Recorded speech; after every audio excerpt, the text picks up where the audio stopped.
Welcome to the Bus Grease Monkey YouTube channel. I hope you enjoy this video. If you're not a subscriber, I hope that you will subscribe.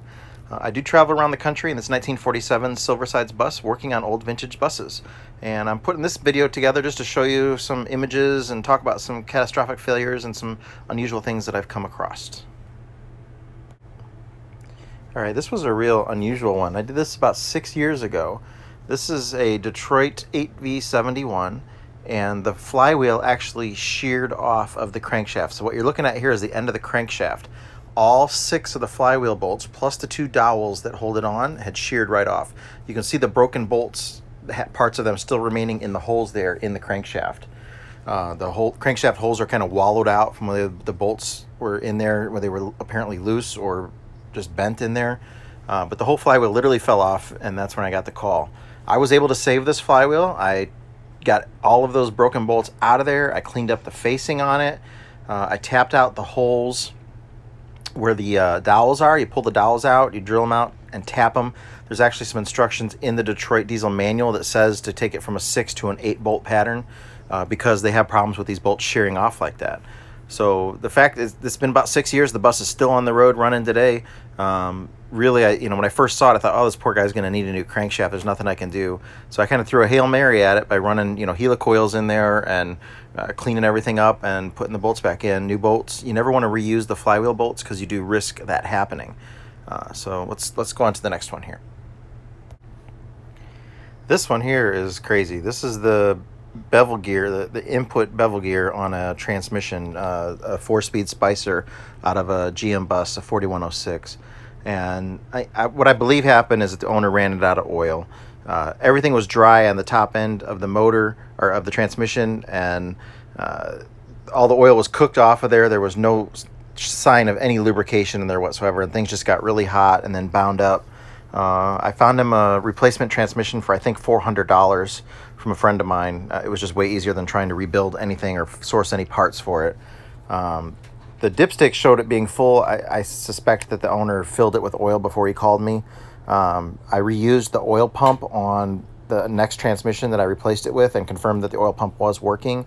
So the only way it would have been dry if the oil was full is if the oil pump wasn't working, and I didn't replace the oil pump. So I think it was low on oil or out of oil, and it got hot. He was going through the mountains, and it was just too much stress, and those bearings failed. It was a catastrophic bearing failure. Let's go to the next one. This is something that I see a lot of. This here is a fuel injector, and this is the follower on top of it. This is what the rocker arm comes in contact with. It's the rocker is pushing up and down on this fuel injector all the time, and eventually you get some wear in there. Once you get through that hardened layer on the top, it just starts chewing it up, and it's impossible to have correct fuel injector timing when the top of the injector looks like that. And I see this a lot. I've seen it at least a dozen times this bad. Sometimes I just see little indentations where there's a 1/16 of an inch into it or whatever, but after that, very soon after, it starts falling apart like this. So it's always good to get in there. I mean, if you tried to just run a feeler gauge between there, you wouldn't catch that gap necessarily. So in order to set things correctly, you can't have the top of the fuel injector looking like this. This one here dropped a valve. You can see the valve stem still in there. It just messed it all up. The head was bad, cylinder was bad. Rebuilt the engine, still running. This is see a lot when you overheat an engine. That's a cracked liner. If you look there, you see several cracks through the intake ports on there. And the cracked liner happens when you overheat the engine. Is 99% of the time that's what it is. Speaking of overheating an engine, this is the wrist pin coming out of a piston there. Look at the end of the wrist pin, and you can see how hot that got. The wrist pin is literally blued from the heat and the temperature that it was getting to. So when you overheat an engine, that had to be really hot to make that wrist pin do that. And this one's got some bent valves. Look at those valves. They're not very straight. And what happened to it here is the valve seats, where the valves rest up in there, had fallen out of the head. And those valve seats had been put in that head probably 30 years ago. And first it was down one cylinder. They were still running it. They had the one cylinder bypassed, and then it dropped 2 more cylinders on it because those valve seats literally fell out of the head. Here's more bent valves. You can see the valve. You're looking across the surface of the head there, and you see one of the valves isn't closed all the way. That's just a bent valve. Here's another worn follower on a fuel injector, just to show you there's a totally different kind of wear pattern on it. This is the filter for a hydraulic fan, the fan that turns for the cooling fan on an Eagle bus. Look at all that metal shavings inside those filters. The hydraulic fan motor was just destroyed. This happens all the time. This is the inner lug nut on a bud wheel, and it snaps off, and then I have this little tool that you can pound on there. It'll grab it. It's like a screw extractor type thing, and then you can actually get it out. But that happens more often than you think. I need that tool quite often. This happens a lot too. You've seen several of my videos have this, where the oil bath air filters are completely filled with water. So that you can see this one was filled when I took the bottom can down, all that nastiness in there, it was filled all the way to the top. Very disgusting. Never want to try to start one of these things if they've been sitting for a long time without checking for that, because if they're full of water and you go to start it, it can actually ingest the water and bend a rod. This is a blower that needed to be rebuilt because the seals were leaking. You can see how much oil was passing through that seal on there. You gotta be careful of that. You get too much oil through there. I mean, obviously, I think you could potentially run it away with that, but I've never seen it do that. But you definitely don't want that much oil coming through your blower seals. This one had a little bit of a coolant leak, and the coolant, this is the ring that goes around the top of the liner that seals the top of the liner to the head, and it rusted through, and then it allowed the exhaust gases to blow through there and push that O-ring that holds the coolant behind it, and then the engine got full of coolant, and he literally had bubbles shooting out of the reservoir on top because of the back pressure that it was creating into the cooling system.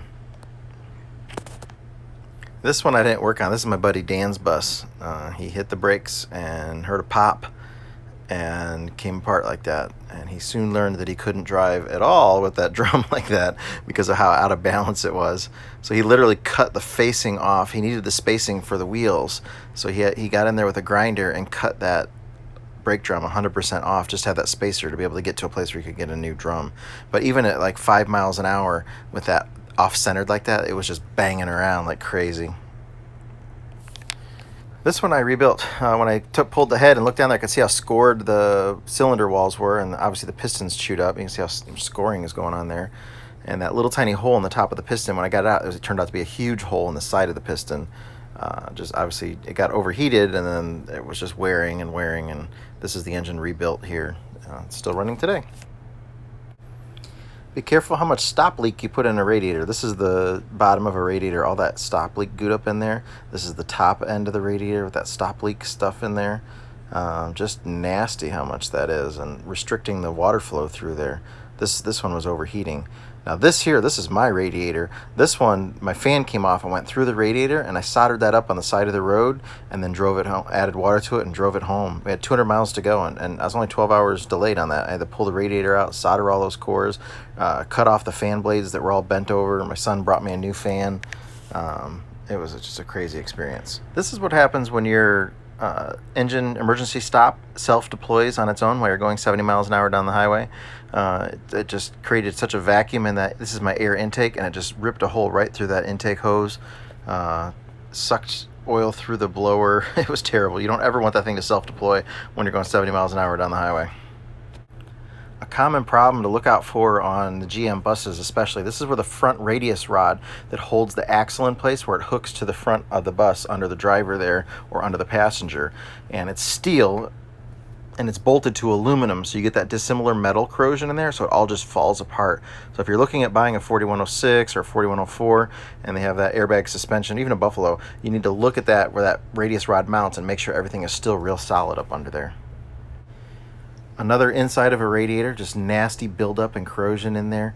Rotted it out, cleaned it all out, and here was the after, so it's much more effective in cooling. This is an airbag that's got an extra little bubble starting on it there. You definitely want to replace that before it blows. Input shaft on a transmission. That's where the throwout bearing slides back and forth. Look how much wear there is on those splines. And then this particular clutch absolutely disintegrated. Look, it ripped the center out of the clutch. It cracked and broke the intermediate disc. It's broken in multiple pieces. When I took the pulled the transmission off. This is the site that I saw just pieces hanging inside of there. I had no idea what to expect once I started taking it apart, but the fact that the clutch just completely disintegrated and it was very impressive. Quite a failure. This video may or may not be the dumbest thing you've ever seen. I have no idea. So I just wanted to do it. If you like it, let me know, and maybe I'll do some more. I really have photographed just about everything I've ever worked on, so I have a ton of images like this that I could go through and kind of show. And some of the failures are pretty spectacular. I mean, that flywheel falling off the crankshaft and being able to resurrect that crankshaft and keep it on the road, that's crazy. That clutch that disintegrated, holes in pistons, bent rods, heads falling apart. I mean, as you just saw in this video, I see some pretty crazy stuff, but everything's been repairable. Nothing's not been able to be repaired, except for that transmission. I just swapped it out with another one, but that was by far the easiest thing to do. So again, give me your feedback on this. If you like it, let me know, and I'll do some more. Thanks.